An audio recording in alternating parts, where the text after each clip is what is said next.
Ndabaramukije bene data, amahoro ya Yesu Kristo nabane namwe mwese. Muri kumwe na Françoise Habonayo, mpaye icubahiro data wa twese, ampaye uyu mwanya kugira ngo nsubire kugaruka kuganira namwe ku majambo y'Imana. Reka dusenge. Uragahezagirwa mwami Yesu Kristo, mugira neza, Mana uriho wamyeho kandi ugiruze, ndagushimiye kuko unyemereye Yesu kuganira n'ubwoko bwawe. Mwami ndakwinginze ngo ufashe muhemu wawe andongore, amaraso yawe ambonekeko, kandi mwene data wese ankurikira mwami Yesu umuhezagire, umugirire neza, ijambo undungikanye rigira aho rimukura naho rimushikanye. Ndabigusabye mu izina rya Yesu, amen. Haleluya. Bene data, hari haciye umwanya ntagarutse gusangira namwe, ariko uyu munsi Yesu angiriye neza, ndamushimiye. Ngomba uyu munsi tuyage ku kintu citwa isezerano. Murazi Bibiliya iratubwira ngo babiri ngo ntibojana bataraganye. Ahandi Bibiliya iraduha uburorero bw'abantu bagiraniye amasezerano, hanyuma rero iyo umuntu agumye mu isezerano acagira ibyo biri muri iryo sezerano nyine, ariko iyo arivuyemwo ya masezerano aba ahavuye. N'ijambo ry'Imana ravuga ngo nimwaguma muri jewe nanje nkaguma muri mwebwe, musabe ico mushaka cose muzokibona. Imana ishimwe. Rero uyu munsi nje kuganira ku kintu bita isezerano. Isezerano, hari iby'umwami Yesu Kristo yadusezeraniye, hari habya by'abagenzi badusezeraniye. Mbega isezerano niryo rikunda gufata umuntu rikamushitsa, rikamutuma ajana n'uwundi. Ni nk'umugozi ubohanye n'uyo muntu. Isezerano, Imana ishimwe. Reka dusome hariya mu gitabo ca Yosuwa. Mu gitabo ca Yosuwa igice ni ca kabiri, turahera hariya ku murongo wa 15. Ku murongo wa 16 haravuga ngo, arababarira ati nimugende ruguru ku misozi kugira ngo ntimuhure n'ababagenza, mwinyegezeyo mumareyo iminsi 3 gushitsa aho ababagenza bazogarukira, muheze mubone kugenda. Abo bantu baramwishura bati aba bantu baramwishura bati niwatirimuka mu byo tukubwira, iyo ndahiro ntizodufata. Ehe, nitwashika muri iki gihugu uzopfundike aka kagozi gasa n'agahama kuri iri dirisha uducishijemwo, maze so, nyoko, abo muvukana n'abo mu rugo kwa so bose uzokoraniriza aha iwawe. Mugabo uzotirimuka akava mu nzu yawe agasohoka, amaraso yiwe niwe azosubirako. Tweho ntaco tuzobazwa, ariko umuntu wese azoba kumwe nawe mu nzu akagira icaba, amaraso yiwe ni twebwe azoja ku mutwe.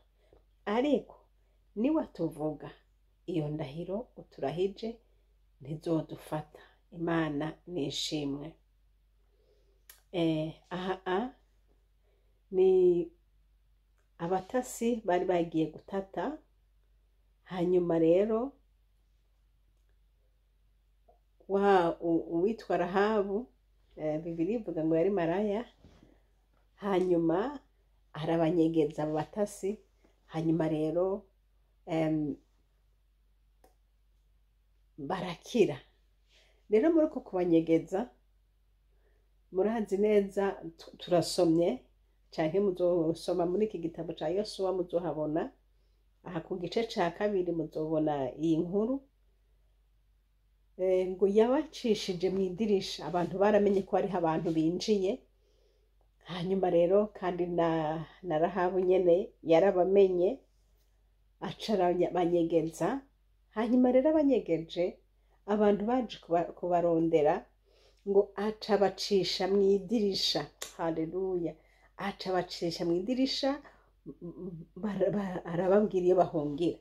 Aha rero dusomye yababwiye ati duga kuri iriya misozi miremire, muduge hariya mumarayo iminsi 3 mwinyegejeyo, gushitsa aho ababarondera bazoba bagiye. Muri iyo minsi 3 bazoba bababuze, muzoce mugaruka. Imana ishimwe.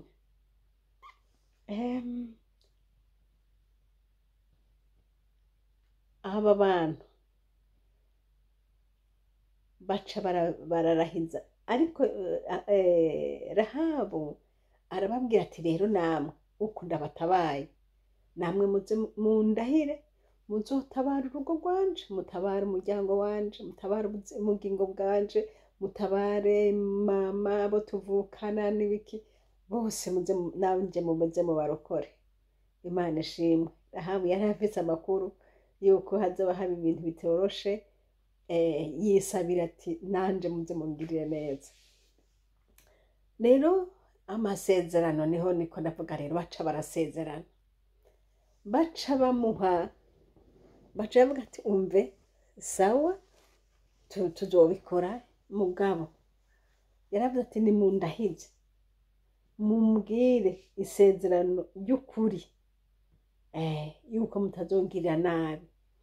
Ngo baca bamuha, nafasha akantu nuko nta kantu gatukura mfise, ngo baca bamuha akagozi, barakamuha. Bene data wumve, hashobora kuba hari utugozi twinshi, canke umuntu ashaka kwigana ibintu akafata ati none umugozi si umugozi, ariko mwumve ngo abo bantu nibo bakamuhaye ati akira. Musome neza kuri 18 ngo ehe niwashika muri iki gihugu uzopfundike, nitwashika muri iki gihugu uzopfundike aka kagozi gasa n'agahama kuri iri dirisha nyene. Haleluya! Aka kagozi tuguhaye uzogapfundike kuri iri dirisha nyene uduhaye, uducishijemo. Imana ishimwe. Ndiko ndavuga ku vyerekeye amasezerano. Kumbure yari afasha kandi kagozi gasa uko gasa kose, akagozi kirabura canke akagozi kera, bobo ntibari, iryo sezerano ntiryari gufata, kuko bakurikirana ico bavuganye. Kandi iyo bari kugashira kuri indi dirisha canke ku muryango, ibyo ntibaraba, bavuga ati kuri iri dirisha nyene uducishijemo. Imana ihabwa icubahiro. Ati kandi ikindi naco, amuvuze mugomba ko tuzotabara, baze binjire muri iyi nzu yawe, bagumeho, mugumane muri iyi nzu. Haleluya! Kuko iyi nzu niyo tuzotabara, niyo tuzoziguriza yonyene, abandi bose tuzotikiza.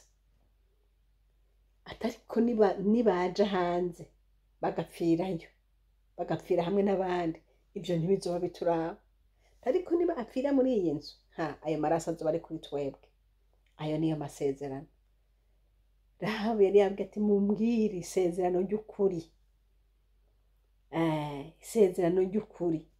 Aha rero baca batanga aya masezerano. Bene data nshuti z'umusaraba, aya majambo nahora ndayasoma, mugabo wamenga ndayasoma imirembago, ariko uyu munsi nabonye harimo isezerano rikomeye cyane. Bishoboka ko nawe hari icyo mwavuganye n'umwami Imana, hariho isezerano yakubwiye. Iryo sezerano yakubariye rero urigumye. Nagiye mbona hariho abantu bagendana mu masezerano, kandi isezerano data yaguhaye wewe, bishoboka ko atari ryo yahaye n'uwundi, bishoboka ko atari ryo yahaye uriya. Egome hariho amasezerano ya rusange, ariko hariho ayandi y'umwihariko individuelle bivanye n'ingene mugendana n'umwami. Hariho ibyo akubwira abandi kumbure ataco bibatwaye, ariko wewe isezerano mwasezeranye n'Imana urigumanye, kuko iryo sezerano ritekeye ibintu byinshi. Imana ishimwe. Abava mu isezerano abo bantu baragowe, ariko Rahabu icamufashije yavuze ati niwumva twamaze gushika muri iki gihugu ukumva ngo twaje, uze wihutire gukora iki kimenyetso, uzushira aka kagozi tuguhaye akira, ni akagozi gasa n'agahama, kandi ntuze ugashira ku muryango canke ku rindi dirisha canke hejuru ku nzu, aha nyene uducishije aba ariho uzogashira. Haleluya, Imana ishimwe. Iryo dirisha ryasigura byinshi kuri bo, bavuga ati aha niho ubuzima bwacu bwakiriye. Iyo twari guca mu muryango abansi bari badutegereye, ariko iri dirisha aha nyene ni inzira Imana yadutoboreye, nawe Imana izogucira inzira yo gutabagwa. Rero ako kagozi kabigisha byinshi bari bagafise. Bibone kumbure ngira ngo hari ico nawe nyine Imana yari yababwiye, ariko bari bagafise. Baca barakamusigira ati ngaka uzogashire kuri iri dirisha. Imana nihabwa icubahiro. Ndiko ndavuga ku by'amasezerano. Iyo Rahabu yari kuvyanjanjwako ntabikore, bari kumwica, n'abiwe bose bakabica, ariko ntiyavyanjanjweko. Imana ishimwe, ntabwo yavyanjanjweko. Yarabikoze, azana umuryango wiwe awupoperaniriza muri iyo nzu, acashira ka kantu kw'idirisha, kandi baca baraza babona iyo dirisha, babona ako kantu, aho hantu ntaco bahagize. Haleluya, Imana ihabwa icubahiro. Mwene data ndareko ndagukangurira kwibuka ico mwavuganye n'umwami Yesu ukibandanye, ico umwami yakubwiye ukibandanye. Ngire ko mbwira na bene data bandi bakunda guca imanza, bakavuga ko ngo none ngo kubera iki wewe ngo umeze gutyo, ngo kubera iki ngo ugira ibyo onye, ngo abandi bakristo ngo suko bameze, ngo ngo abandi ngo suko bameze, ngo none ngo kubera iki ngo wewe menya icyo mwavuganye na sobuja, ugumye mw'isezerano mwasezeranye. Rahabu wari kubona ashize ako gatambara kw'idirisha, yavuga ati mbega ibintu nibiki, uyu muntu n'umupfumu, nibiki ibi bintu? Ku yandi mazu yose ko atabutambara bwa ruje tubona ku madirisha yabo, ugasanga bibaye ikibazo, bishobora kuba ikibazo muri sosiyete, ti kubera iki? Ariko Rahabu we yarazi igituma. Kandi na Rahabu muri iri sezerano ryavuga ngo niwumva twashitse hano, niwumva lotan ryari ndagashirako, ryari igihe tuzaba twashitse hano, nzogashire hehe? Kuri iri dirisha. Ndahashira iki? Aka gatambara. Murumva ko Imana yacu ni presi. Imana yacu iragenda no mu madetaye. Iyo Imana igomba kukwigisha irakubwira kugira ngo ntuhube. Iyo yari kugashirako imbere, abantu bari kumutera urwamo, kumbure bakamutera amajambo menshi, bigatuma yona agakurako kubera ubwoba bw'abantu. Ariko yavuze ati niwumva twaje, murindi jambo, igihe abandi bose bazoba batewe n'ubwoba bariko barahunga, bariko baragira gute, karabaye, wewe uwo mwanya nyene uzoca ushinga kano gatambara ugashire kw'idirisha.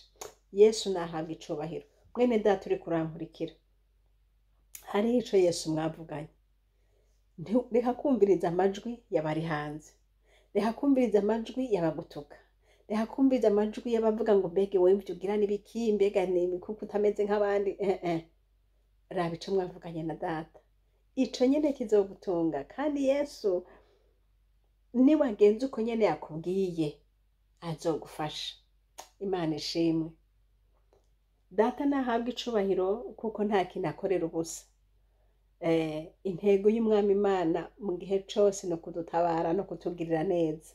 Ayo masezerano yaguhaye ni ukukugira ngo akuzigamire mu buntu bwayo, akurinde, agutabare. Muri ayo masezerano harimwo uburinzi bw'Imana. Yesu nahabwa icubahiro. Rahabu rero aca abikora gutyo, kandi Imana ishimwe yaciye arokoka. Nariko ndavuga ngo witondere ico umwami Imana yakubwiye, witondere akadetaye kose data yakubariye. Niba yakubwiye ati fata umunsi wo gusenga, niba yakubwiye ati kuwa mbere uzokwamura imbere yanje, hariho ico nzokubwira uvyubahirize nshuti, ntubifate minenegwe. Niba yakubwiye ati uzohora uvyuka saa 9 gusenga, bikora uko nyene. Haleluya, Imana ishimwe. Reka ngire ko mvuga ikintu Imana yambwiye muri iyi minsi. Igituma niko ndavugira ijambo ngomba kuvuga, hariho icyo nshaka kuvuga ko Imana yantumye, kandi numva ko namwe cobabera iciza mukabigenderamwo. Muri iyi minsi nabonye narose mbona ndi mw'ishuri muri classe, hanyuma mbona n'umwigisha ndamubona n'abandi banyeshuri twari kumwe. Hanyuma ndota numva umwigisha avuga ngo ni nkaho yari yaduhaye exercice dukora, avuga ngo iyo exercice ngo yiciye mu mice 3, no mu mice 7. Ahandi ni nkaho yari ashatse kuvuga ati ndabashire mu magroupe 7, kila groupe imwe imwe yose izo bifise ikikora. Mugabo yari exercice imwe, ariko akagira amasu question nk'indwi, groupe yose ikayiha icikora. Rero mpagurutse nkaho twaba tugiye muri groupe ikora ivya mbere, sinzi nabonye mpagurutse yavuze ati groupe ya mbere.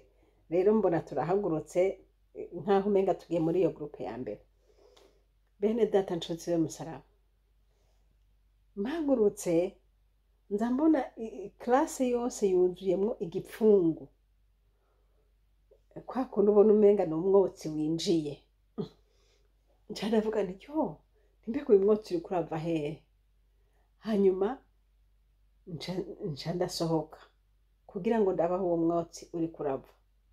Bene data nshitse hanze nzambona ahubwo umwotsi wirabura uriko uraza, umwotsi mwinshi uriko uraza nkaho womenga n'ahantu hariko harasha, hariko harafunduluka ivyotsi vyirabura. Ivyo vyotsi rero bikaba biriko biraza kwa kundi ubona ahantu kure hariko harasha, mugabo iyo myotsi ikaba ari iriko iraza.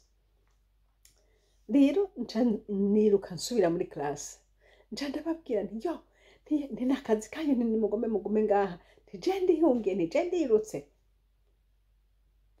Rero mbona ndasohotse, nca ndirukanga, niruka nja hehe? Uhunga imyotsi wihungire hehe? Ariko numva nyene ngomba kuja muhira, nca ndirukanga, nca mbona nashitse muhira. Aho nyene nabona muri iyo nzu nabona nkaho umenga ni muhira ninjiye. Rero kandi nabona umenga ni nka mu masaha y'ijoro. Nshitse kuri iyo muhana nagomba kwinjiramwo, nabona umenga ni muhira. Nca ndatoma itoroshi y'itelefone kugira ngo mbone aho kwinjira, kuko nabona umenga ntihabona neza aho umuntu yinjirira. Ntomye telefone rero ikiramurika, nzasanga hariho umwana ariko ararunguruka ari hanze. Nabona uwo mwana ari atashati yambaye ikabutura gusa, ari hanze ariko ararunguruka nkaho womenga agomba kurunguruka kuraba bari indani mu nzu. Rero uwo mwana sinamumenya ngo mbega uwo muntu ninde, sinamenya umuntu arunguruka mw'ijoro n'umusuma bimeze bite. Hama nca ndinjira, hariho n'abandi nabona bariko barinjira, ariko mbona abandi bari hanze kw'irembo. Ndavye mbona hariho abandi bana bariko barabandanya kw'irembo, ntibinjiye. Na kakandi kariko kararunguruka nako kari hanze. Hanyuma nshitse indani ndahasanga umupapa. Hanyuma rero uwo mupapa numva ariko aravuga ngo, aca atubwira ngo tegura ahantu ho gusengera, icumba co gusengeramwo, ngo hanyuma ngo muce muhamagara ngo abana bose ngo tuzohore dusenga kuwa gatandatu, ngo twiyirije ku karago. Urumva, tegura icumba tuzohore twiyiriza kuwa gatandatu. Muranyumva bene data, ndiko ndavuga isezerano. Tegura icumba, bahamagara abana bose, donc famiye, hanyuma tuzohore twiyiriza dusenga Imana. Uko niko uwo muntu, uwo mupapa wo muri urwo rugo numva nyene ariko aravuga. Hama ca nikanguye numva ivyo bintu sinshoboye gusobanukirwa ivyo ari vyo. Hanyuma ca ndasenga Imana nk'uko bisanzwe. Rero nsenze Imana, niyo umwami Imana yampishurira ati classe canke ishure. Murabizi iyo Imana ivuga ati uriya muntu ari mw'ishure canke igenda mw'ishure, nibihe Imana ibigomba kugucishamwo kugira ngo ikwigishe. Ivyo murabizi. Hanyuma muri iyo shure murumva ko harimo ikibazo, kandi ico kibazo kimwe carimwo nk'amasukesyo indwi. Uko kuntu yavuze ngo wakigabuye mu mico indwi. Bene data ndagomba munyumvirize. Rero ico gipfungu cari caje cari giki? Mbega yari ingorane canke basi ndakivuge ko coba ari iyo questionnaire nyene, ikibazo cinjiye, ikibazo bwiza gukora, ikibazo gisabwa gukorwa, kandi ico kibazo kikaba kiri reparti mu mice indwi.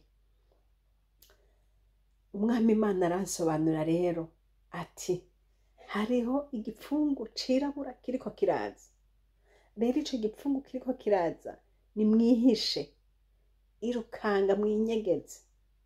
Umwami arambwira ati mwinyegeze, kandi mwinjirane n'imiryango yanyu, mwinjirane n'imiryango yanyu, mutegure icumba mu nzu, musenge. Bene data, womenga ni ibintu bitatu: kwinyegeza, gutegura icumba, gusenga. Ariko nk'uko umwami yavuze ati ni ibintu ndwi, ndagomba tubirabira hamwe ivyo bintu ndwi muri iyo message nibihe. Ica mbere, mwumvise ko twari muri classe twese, ariko nahunze jenyene, abandi bagumyeyo. Ijambo ry'Imana rivuga ngo nimwikize, hunga udapfa. Va muri ivyo urimwo mwene data, nshuti y'umusaraba. Umwami aragomba kuguhungisha. Hariho ibintu biriko biraza, umwami agomba ko winyegeza ugahunga. Ica mbere, hunga, va muri ivyo bintu, reka gusamara, kanura, reka gusamara, nurabe situation ihari uko imeze. Erega buriya umuntu ahunga kuko ababona danger, ariko utayibona urumva bigusanga ngaho nyene ukipfirayo. Iri jwi ndiko ndakubwira mwene data, va mu vyaha, hunga, va mu vyaha. Hariho ibintu biriko biraza bisaba ko abantu babanza kuba bakanuye amaso. Imana idufashe.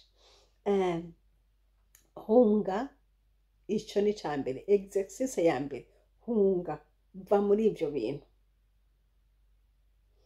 Ubu ndatujana mu ncamake, ariko kumbure nzobidetaya hanyuma ndonse umwanya. Ariko ica mbere ni hunga. Ica kabiri, uhungira hehe? Kwaho ushaka guhunguka ukaja iyo biri bikagusangayo. Ushaka guhunga ukirukanga, hari usiga imvura. Ariko hungira hehe? Hungira iwanyu, hungira muhira, hungira muhira. Umuntu arafise iwabo. Bene data nshuti z'umusaraba, hunga, muhungire iwanyu. Iwawe ni hehe? Kwa data Imana. Iwawe ni hehe? Niba warakijijwe ni muri Kristo Yesu. Hungira hajya nyene, subirayo, genda. Hajya, hungirayo. Imana ishimwe. Hajya uzosanga so na nyoko bakurindiriye. Genda, urafise abakureze, urafise abagusengera, genda. Hajya nyene. Hari abantu bahunga bagahungira hatariho. Hari abantu bahunga bagahungira mu bansi. Genda, hungira iwanyu. Imana ishimwe. Hamwe ni hunga, ahandi hungira iwanyu. Hanyuma ica gatatu, kandahenda birabe neza ica mbere nababwiye hunga wiruka. Ica kabiri genda imuhira. Ica gatatu, wumvise ko n'abari muhira si bose bari indani. Injira indani. Muhira nivyo, nababwiye ko hariho n'ubundi yari hanze, maze gutoma ryatoroshe naciye mbona hariho uri hanze ariko areraguza araba indani mugabo atariyo. Hariho abantu beraguza bari hanze, ariko Imana ivuga ati injira, kuko gutabarwa kuri mu binjiye. Bene data muze twinjira indani muri Kristo Yesu. Ugutabarwa kuri mu binjiye muri Kristo. Ni kuri mu bo buseriva bari hanze. Hariho abantu bo buseriva bari hanze bakagomba kurunguruka ibikorerwayo muga ntibinjire. Injira. Haleluya. Mwami Yesu, ico ni ca gatatu. Injira. Ica kane, umaze kwinjira, tegura icumba. Ubwo butumwa niko bwavuga ngo tegura icumba. Kubera ko mutategura icumba, ufise ivyumba byinshi, ufise ivyumba by'abashitsi, akano akarorero, ufise icumba co kuryamamwo, ufise icumba co gutekamwo, ufise ariko icumba co gusengeramo naco kirahari. Utagifise kirondere, kujye warondeye icabashitsi, n'icumba co gusengeramo kirondere coboneka. Imana ishimwe. Tegura icumba. Canke mu bundi buryo, tegura umwanya wo kubana n'Imana. Muri za porogaramu zawe zose, tegura umwanya wo kubana n'Imana. Ica gatanu, egeranya abandi. Egeranya. Nababwiye ko hariho uyo nabonye ariko ararunguruka ari hanze. Hariho n'abandi nabonye bariko bararengana imuhira bariko baragenda. Kandi bose ari muri uwo muryango. Bona bariko bararengana bagenda. Ikibanzo kivuga ngo wegeranye, bazane, bakwege, bazane. Ico ni ikindi kibanzo, bazane. Hanyuma ikindi ca gatandatu, kubegeranya. Urumva? Kubegeranya. Hari uhejeje kubegeranya, hanyuma bose rero binjize. Gutegura icumba, kubegeranya, kubegeranya. Bariya bariko bararengana kw'irembo, wa wundi ari hanze, na ba bandi bari indani, begeranye. Begeranye. Bajya bari hanze begeranye. Hanyuma ubinjize, kubinjiza. Ico ni ca gatandatu. Hanyuma icindwi, musenge. Uko niko umwami yabimbwiye. Ico kibazo cari kimwe, ariko carimwo ibintu ndwi. Bene data nshuti z'umusaraba, nagomba ndababwire ngo amasezerano ni aradutabara, aradukiza. Ico gipfungu nabonye ni icago kiriko kiraza, ariko Imana irashaka ko tumenya tukava mu buvyinnyi, tukegeranya imiryango yacu, tukegerana, tugasenga Imana. Imana data idufashe hanyuma uwo muntu yariko aravuga numva avuga ngo muzofata umwanya kuwa gatandatu muzohore muri imbere y'Imana musenga. Uwo muntu niko numvise avuga. Urumva kuwa gatandatu, hanyuma urumva umunsi ni kuwa gatandatu, hanyuma egeranya kuwa gatandatu, egeranya abo bantu ubegeranirije mu nzu, mutegura icumba, musenge. Byari ibintu byose byari ibintu ndwi, ariko urumva ko ari exercice imwe mugabo ifise utudetaye twinshi. Bene data muriko murankurikira uyu munsi, nk'uko Rahabu yabwiwe ati aka gatambara ndaguhaye akanyene uze ukashire kuri iri dirisha nyene.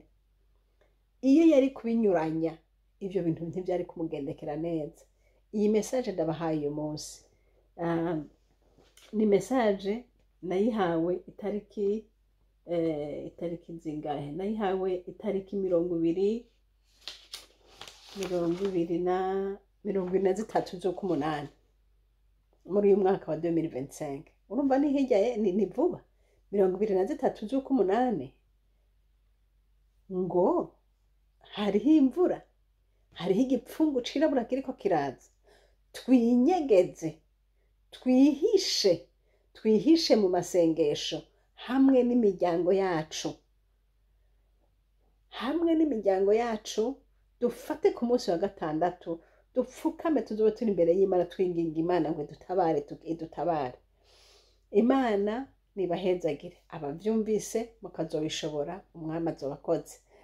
N'abandi mutazobishobora kumbure kubera bamwe baba bari kure, muze mugerageze, ariko mubakwege mu mutima, mubakwege mu kwizera, mubasengere, mubasabire, uhoraho azobakinjisha. Bene data naravuze ko nzobabwica umwami ambariye. None rero ngiyi message. Imana iraduhamagarira gusengana n'imiryango yacu. Imana iragomba kudutabara n'imiryango yacu. Icyo cyotsi cirabura kiriko kiraza sinzi ngo ni giki, ariko nkoze uko umwami yambwiye. Chaque samedi mwene data nshuti y'umusaraba uzoba upfukamye aho hantu wateguye mu nzu yawe, mufukane Imana n'umuryango wawe, musenge Imana izobakinjisha. Yesu nabahezagire. Rero nariko ndavuga kubwira isezerano. Isezerano umuntu akwiye kujanjandwako, canke imburi umwami ntakwiye kuyanjandwako. Ico umwami yavuganye nawe ntucanjandweko. Ibi bishobora kuba biraba jewe, ariko kandi bishobora kuba biraba na wewe, bishobora kuba biraba n'uwundi wese. Nico gitumye nshimye kubivuga, kuko ico cotse cirabura ndabona kije kiriko kirakwega, donc ari ikintu cyafashe ikirere cane. Rero Imana data idufashe, ituzigame, itugirire neza. Reka dusenge. Mana yera, ndagushimiye urukundo rwawe, ndagushimiye imbabazi zawe, ndagushimiye ukurinda kwawe. Urazi kurinda mwami Yesu Kristo. Ndagushimiye amasezerano usezeranye natwe Mana. Ndagushimiye nk'uko ijambo ryawe ryavuze ngo Rahabu baramusezeraniye ati abo tuzosanga mu nzu yawe ntacyo tuzobagira. Mwami bimpaye icyizere, natwe nitwagira nk'uko tubwiye Mana, uzodukinjisha n'imiryango yacu. Mwami Yesu, nuko dushoboze kwegeranya imiryango yacu. Erega imiryango yarasanzaye, erega bamwe bari hirya bari hino, erega si bose binjiye neza muri wewe. Ariko Yesu ndakwinginze ngo dushoboze, kuko ico naco n'igikorwa co gukora, kugira ngo kwege uri hariya n'uri hariya bakunde. Mwami, ico n'ikindi gikorwa, nico gituma wabidusabye ngo tubikore gutyo. Ariko mwami Yesu uzodushoboza, kandi ndagushimiye yuko abavyumvise ugiye kubashoboza, bakitaho imiryango yabo, bakitaho uruvyaro rwabo, bakitaho inzu yabo. Mana data wa twese, erega turakunda kwitaho iby'ishengero, tukitaho ibikorwa byo hirya no hino, ariko Yesu uyu munsi ugombe ko imiryango igarukirwa. Ndagushimiye urukundo rwawe n'imbabazi zawe. Hezagira bene data Yesu bumvise buno butumwa, ubaha umugisha mwami Mana, uzobakinjishe Yesu mu izina rya Yesu. Abana babo bazokinjishwe, abagabo babo baze bakinjishwe, abagore babo bakinjishwe, abavyeyi baze bakinjishwe, nk'uko Rahabu yasengeye agasengera umuryango wiwe akabazana mu nzu. Mwami Mana, kubw'iki kintu yashize kw'idirisha karya kantu yakoze uko yabwiwe, natwe Yesu niko dusavye ngo uzodufashe aho bazovyumva Mwami bakabigenderamwo, uzobagirire neza Yesu. Ndabigusavye, ndabigushimiye kuvyumvise kandi kubikoze mu izina ryawe ryera Yesu, amen. Mwari kumwe na Françoise Habonayo. Nomero za telefone ni +46 768 00 65 46, kandi iyi shene turiko ni shene Habonayo.